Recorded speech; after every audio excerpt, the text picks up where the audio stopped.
শিকার হয়ে যাও। স্বামী বলে বিবিরে এই কি সম্ভব নাকি? বলে যদি বাঁচতে চাও চাদরটা নিয়ে যদি ফেরত দিতে যাই।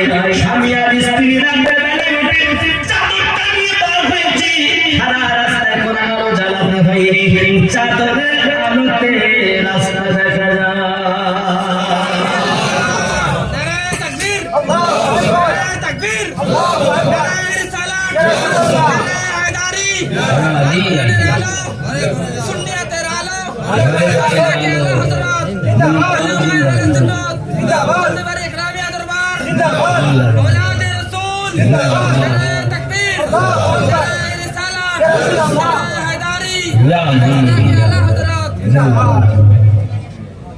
আব্বাজি আবার সোনামানি বোঝা গেল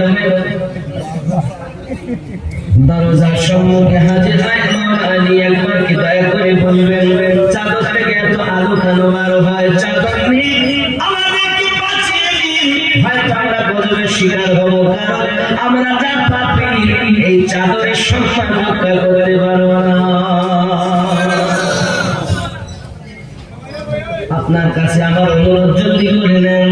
মাওলানা রাদিয়াল্লাহু তাআলা চাদরটা আপনার কিনা নিয়েছেন, চাদরটা নেওয়ার পরে আপনাকে এই প্রশ্ন করে ভাই আলী আপনার কাছে জানার বিষয় চাদরটা থেকে আলো কেন ছিল আপনি কি বলতে পারেন? সঙ্গে সঙ্গে বলছেন তা তো আমি জানি না, তবে এতটুকু জানি আমার স্ত্রী আব্বা মুহাম্মদ সাল্লাল্লাহু আলাইহি ওয়াসাল্লামের প্রতি ঈমান এনেছেন। রাতের বেলাতে রাত জেগে জেগে ইবাদত করি, আল্লাহ কোরআন তেলাওয়াত করি, হয়তো সেই জন্যটা চাদর গায়ে সুবহানাল্লাহ এত সুন্দর আলো বার হয়েছে। তারপরে বলেন আলী তোমার স্ত্রী গায়ের চাদরটা আমাদের ঘর শুধু আলো করিনি, রাস্তা শুধু আলো করিনি, আমাদের অন্তরটাও পরিষ্কার করে দিয়েছে। আপনার কাছে আমার দাবি একটি কলেমা পড়ে আমাদেরকে মুসলমান বানাইয়া দেন। মাওলাই কায়নাত বলেন আমার কাছে পড়তে হবে না, বসি নবীতে দয়াল নবী রয়েছেন, রাসূলের পাকের কাছে যাইয়ে কলেমা পড়ো।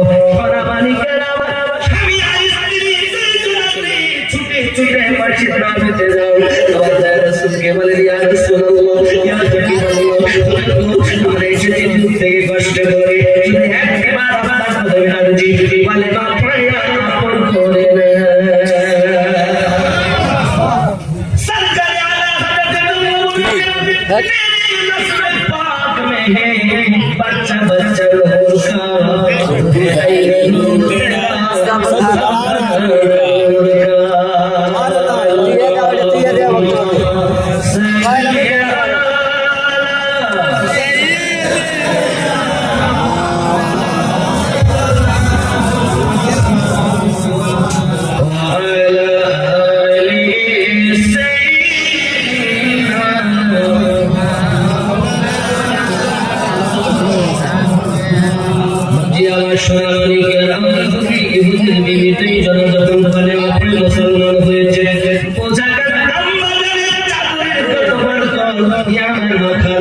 এই জগতে যদি আপনারা নামাজি হন জগতে লাভ হবে, জগতে লাভ হবে। অনেক খাবার থাকে না আল্লাহ নিয়ামতে কখনো পুরোটি পাই না। আপনারা নবী সাল্লাল্লাহু আলাইহি ওয়াসাল্লাম একদিন ঘোষণা দিলেন নামাজ হলো সকলের জন্য, মুমিনের জন্য ফরজ। আপা আমার এই কথাটা যখন শুনেছেন সাহাবী রাসূলেরা আমার নবী পাকের পেছনে আপনারা ইকরার করে নামাজ আদায় করতেছেন।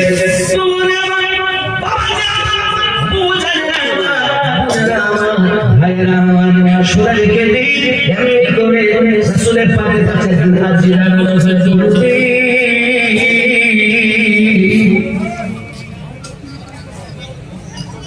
আমরা সবাই নামাজ পড়ি, আগে আগে আসি, আর একজন ব্যক্তি সবার শেষে আসে, সবার আগে চলে যায়, সবার শেষে আসে আর আগে লাগে। হুজুর আপনার কদমে আমাদের আরজি, কেন সবার শেষে আসে, সবার আগে কেন যায়, এত ব্যস্ত কেন? আমাদের যখন মসজিদের ফাঁকা সালাম ফিরালে নবী আমার জিজ্ঞাসা করেন, ঠিক আছে তার কাছে জিজ্ঞাসা করা অভিযোগ যখন তোমাদের রয়েছে। আব্বাজি আমার নামাজে যখন এসেছে সঙ্গে সঙ্গে একজন অপেক্ষা করছেন, নামাজে যখন নামাজ হয়ে গেল ডাক দিচ্ছেন ভাই আবু তালহা আপনি একটু দাঁড়িয়ে যাবেন। সঙ্গে আমাদের কিছু কথা আলোচনার বিষয় আছে। আমার নবী পাক সাল্লাল্লাহু আলাইহি সাল্লামের দরবারে অভিযোগ পেশ করা হয়েছে, হুজুর আপনার সাহাবী আবু তালহা রাদিয়াল্লাহু তাআলা সবার শেষে আসে মসজিদে, সবার আগে যায় বাড়ি কেন হুজুর আমরা তো বুঝি না। আবু তালহা কি হুজুর আপনার নামে অভিযোগ? আগে সামনে ডেট হুজুর আমার আব্বা মা শেষে আসে আর আগে কি ব্যাপার? নবী আমার সবই জানেন, দেখেন বোঝেন, তারপর নবী আমার আইন মানানোর জন্য জিজ্ঞাসা করছেন, বলো সাহাবী রাসূল আরজি করেন, ইয়া রাসূলুল্লাহ ইয়া হাবিবাল্লাহ, হুজুর আপনি বলেছেন নামাজ হলো প্রত্যেক মুমিন মুমিনার জন্য ফরজ, এই জন্য আমি আজান হয় মসজিদে অপেক্ষা করে থাকি। আমি আমার বিবির কাছ থেকে পোশাক জামাই খুলে যাই, আমি পরে মসজিদ নববীতে আসি, সবার শেষে আসি হুজুর, আবার আমি নামাজ পড়ে চলে যাই। আমি যখন আমার ওই গুহার ভিতরে যাবো হুজুর, আমি আমার পোশাকটা খুলে দিয়ে আমার বিল নামাজ আদায় করবি, তাই আমি সবার শেষে আসি আর সবার আগে চলে যাই। আমার নামাজি সোনা মালিক আল্লাহর হাবিবের সাহাবায়ে কেরামদের ইবাদতের ভিতরে আগ্রহ কেমন, তাদের পোশাক নাই, ইবাদত তাদের কাছে কাজা ছিল না, নামাজ কাজা ছিল না, আর আমাদের ঘরে এত পোশাক রয়েছে তবু ইবাদত নাই, ঠিক কিনা বলেন? আমার নবী পাকের এক আম্মা, তিনি আপনার চোখ দিয়ে পানি ঝরার জন্য কাঁদতেছেন, উম্মে আইমান কান্না করতেছেন। উম্মে আইমান আমার নবী পাক তিনজনকে মা বলতেন, এক ছিলেন মায়ের নাম আমেনা, আরেক ছিলেন হালিমা, আরেক ছিলেন উম্মে আইমান।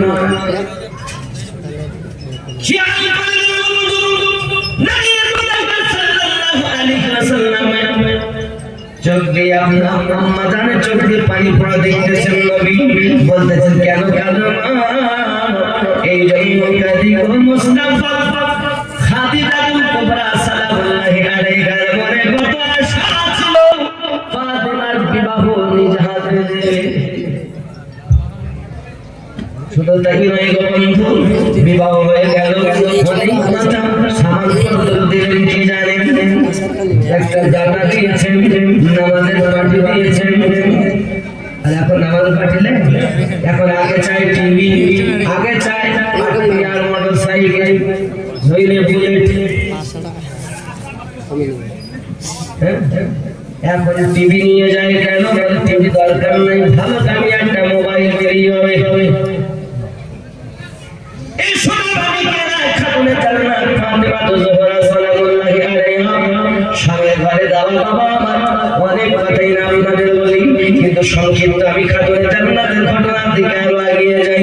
আপা আমার যেদিন বিবাহ হয়, বিবাহের পর উনি নিয়ে যান বাড়ি, কিন্তু একদিন অনেকদিন হয়ে গেল, দাদি কেমন নাজুক করে নিজের বাড়িতে নিয়ে যাবেন, থাকার জায়গা নেই বাবা, ছোট্ট একটা ঘর উনি করেছেন, পা লম্বা করলে বাইরে চলে যায়। হঠাৎ করে বলেন হুজুর আমি আমার বিবিকে নিয়ে আমার নিজের বাসস্থলে যেতে চাই, এমনি সভাতে আপনার কিনা আমার নবী এতদিন পর এবার মেয়েকে বিবাহ করে আপনার কিনা বিদায় দেবেন। বিদায় দিতে গিয়ে ফাতেমা কান্না করতেছেন, নবী আমার বলেন মা কাঁদো কেন তুমি কাঁদো কেন মা?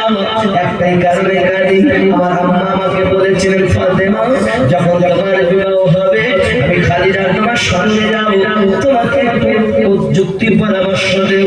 আমার নবী বলেন ফাতেমা কাউকে আমার ফাতেমার সঙ্গে যেতে হবে, হাজার হাজার মানুষ যাওয়ার জন্য মহিলারা রেডি হয়েছে, কিন্তু আমার তেমন ঘর নাই, ছোট্ট ঘর, শুয়ে গেলে পাপা হয়ে যায়, এজন্য আমি সাথে কাউকে পাঠাতে পারি না মা। স্বামীর ঘরে যখন মেয়েরা যায় সাথে একজন করে নিয়ে যায়, যেহেতু নতুন ঘর যায় না, যায় না বিবাহের সময়। আব্বাজি আমার সোনা মালিক আম্মা জান ফাতেমা জোহরা রাদিয়াল্লাহু তাআলা আনহা কেমন মহিলা দেখো, ইবাদত বندگی করে সারা সারা রাত একদিন নয় দুই দিন নয় আমার জন্য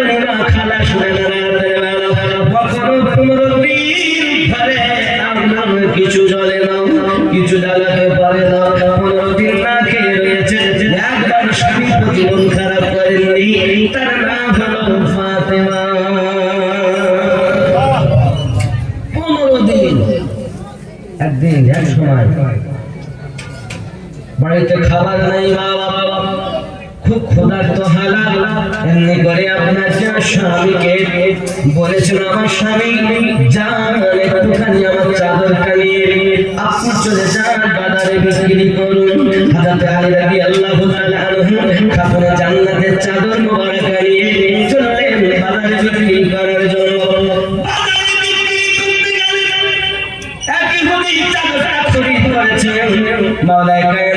কিছু খাবার কিনে এনে রুটি আপনার আটা কিনে এনে রুটি বানিয়ে দুইজনে খাওয়া দাওয়া করেছেন।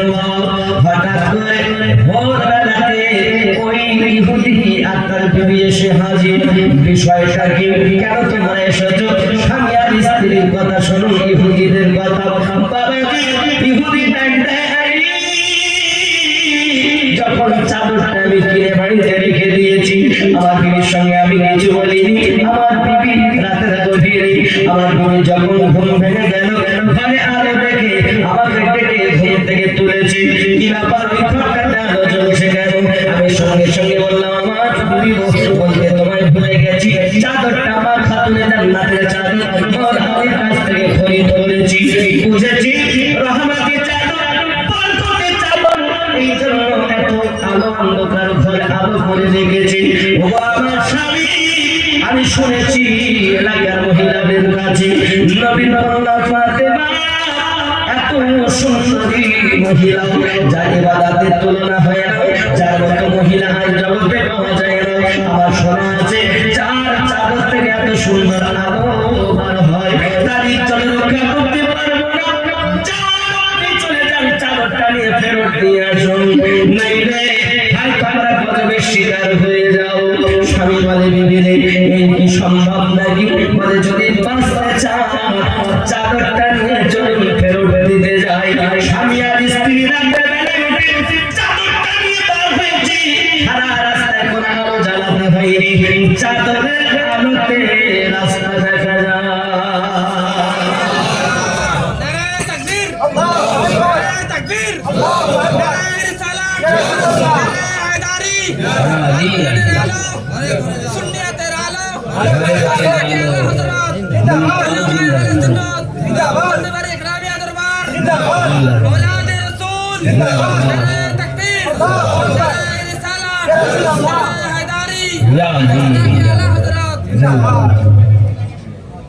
আব্বাজি আবার সোনা মানিক বোঝা গেল দরজার সম্মুখে হাজির হয়। আলী একবার কি দয়া করে বলবেন, চাদর থেকে এত আলো কেন বার হয়? চাদর নেই, আমাদেরকে বাঁচিয়ে দিন, হয়তো আমরা গজবের শিকার হবো, কারণ আমরা যা পাপী এই চাদরের সম্মান রক্ষা করতে পারবো না। আপনার কাছে আমার অনুরোধ, জলদি